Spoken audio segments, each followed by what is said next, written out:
जी भगवान की गोदी से उतरे और दूर जाकर के खड़े हो गए। प्रहलाद बोले प्रभु आपकी यही बात ठीक नहीं, आप कहते हो मांग लो, कि हमने कुछ मांगने के लिए आपकी भक्ति करी थी? प्रभु मांगना लेना देना ये व्यापार है। अरे हम किसी का काम करें और उसके बदले में कुछ ले लें, मेरे भाई ये व्यवहार नहीं है, ये व्यापार है। और प्रहलाद बोले प्रभु आप कहते हो मांग लो मांग लो, जब आप मिल गए तो फिर आपसे मांगना कैसा? और हमें रोज मांगना पड़ता।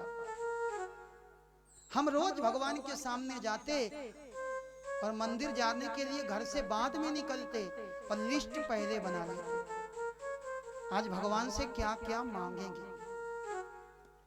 मेरे भाई भगवान से मांगना नहीं चाहिए, लेकिन हम रोज मांगते हैं और फिर भी हमको पूरा नहीं पड़ता। क्यों?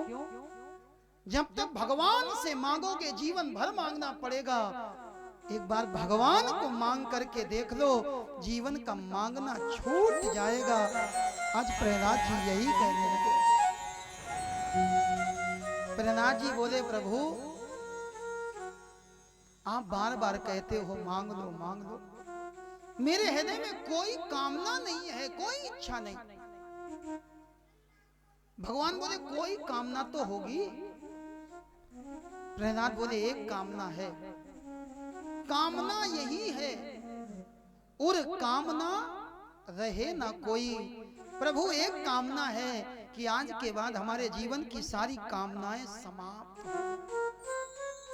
भगवान ने फिर कहा कुछ मांगो, अगर तुम नहीं मांगोगे तो हमें अच्छा नहीं लगेगा।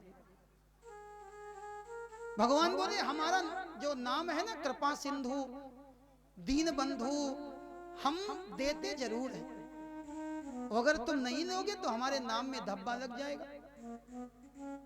प्रहलाद जी बोले प्रभु अगर देना ही चाहते हो तो एक काम करो, मंजुल हमारे पिता, ये जिनका अभी अभी आपने वध किया है ना, बैरी अपने को दीजिए स्वधाम, प्रभु एक वर दीजिए।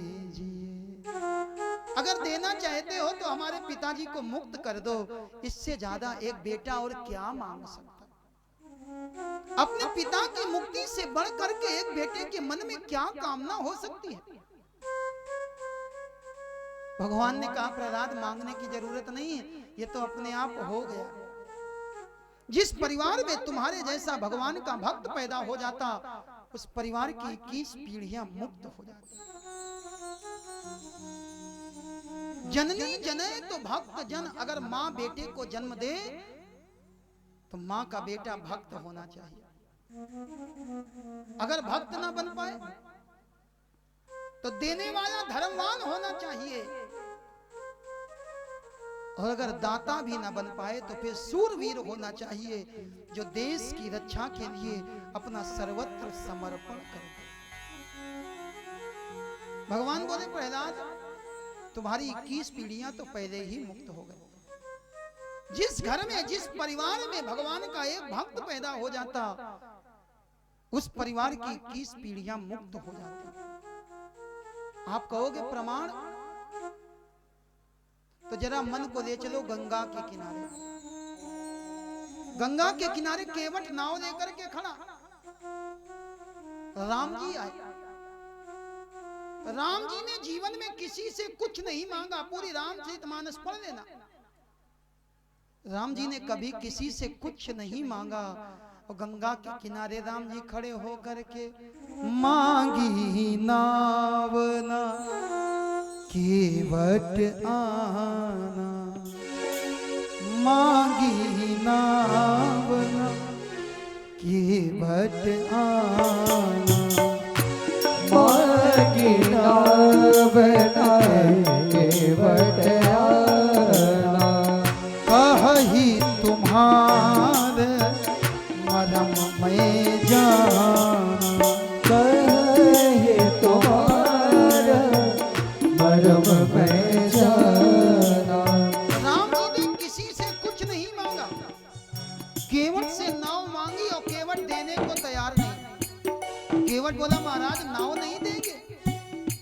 कि आपकी चरणों की रज में जादू है। भगवान बोले भैया हमको पार जाना है। भगवान बोले अगर पार जाना ही है तो केवट बोला पहले चरण धुलाओ। राम जी ने विचार किया, हमारे चरण जनक जी ने धोए और जनक जी ने हमारे चरण धोए। चरण धोने के बाद हमको सीता का दान किया और ये केवट हमारे चरण धोने की बात कर रहा है। केवट चरण धोने के लिए जिद पर अड़ा। राम जी ने सीता की ओर देखा, लक्ष्मण की ओर देखा, क्या करें? केवट ने साफ साफ कह दिया अगर चरण नहीं धुलाओगे तो हम पार नहीं करेंगे। भगवान ने कहा ठीक है केवट, अगर ऐसी ही इच्छा है तो धो लो। राम जी ने पहले तो कहा सोई कर जेहि तव नाव न जाई। केवट बोला प्रभु हम ऐसे नहीं समझते, हमसे सीधी बात कहो। राम जी बोले लोग हमारे चरण धोने के लिए लालायित रहते हैं। तो आज राम जी केवट से कहने लगे भैया एक काम करो, बेगी आनी जल पाय पखारो, बेगी आनी जल पाय पखारो। लोग राम जी से कहते कि हम आपके चरण धोना चाहते, तो गंगा किनारे राम जी कह रहे हैं केवट एक काम करो हमारे चरण धो दो। होत विलंब उतारहि पारो, होत विलंब उतारहि पारो। केवट दौड़ करके गया, कठौता लेकर के आया, छोटा सा कठौता राम जी के चरण धोने लगा। एक चरण धोया, भगवान ने निकाल करके बाहर रखा। केवट ने दूसरा चरण धोया। राम जी बोले चले। केवट बोला सरकार पहले वाले में तो फिर धूल लग गई। राम जी बोले क्या करें? केवट बोला सरकार जब हम एक पैर धो लें तो आप वो पैर पृथ्वी पर मत रखना, एक टांग से टंगड़ी बांध करके खड़े हो जाना। केवट राम जी का एक चरण धोता है, राम जी एक पैर से खड़े और केवट दूसरा पैर धोने लगा। प्रेम में है, आनंद में है, अति आनंद उमग अनुराग, अति आनंद उमग अनुराग। चरण सरोज पखारन लागा, चरण सरोज पखारन लागा। आनंद में भर करके राम जी के चरण को धो रहा है। एक पैर से राम जी खड़े हो, एक पैर केवट धर के हिला रहा है। राम जी बोले केवट गिराओगे क्या? केवट बोला सरकार डर लग रहा है क्या? राम जी बोले हम एक पैर पे खड़े हो, तुम बार बार पैर को रगड़ रहे हो, अगर गिर गए। केवट बोला सरकार अगर गिरने का डर है तो एक काम करो, अपने हाथ से हमारा सर पकड़ लो। केवट के जैसा भाग्यशाली कौन होगा? केवट के हाथ में राम का चरण और राम के हाथ केवट के सर पर है। केवट ने चरण धोए, राम जी को ले जाकर के नाव में बैठा दिया। राम जी बोले चलो। केवट बोला ऐसे नहीं चलेंगे, जरा प्रसाद तो बांट लें। राम जी ने कहा काहे का प्रसाद?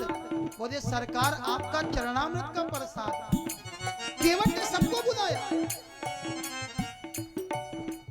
पद पखारी जलपान करी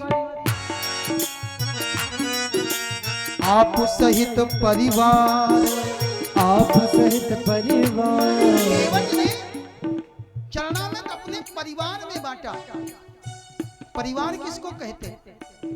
आज के समय में हम दो हमारे दो यही परिवार है, लेकिन हमारा शास्त्र कहता है वसुधैव कुटुंबकम, सारा संसार ही हमारा परिवार है। केवट के नगर में जितने लोग थे, केवट ने सबको बुलाया, आओ भाई राम जी का चरणामृत लो।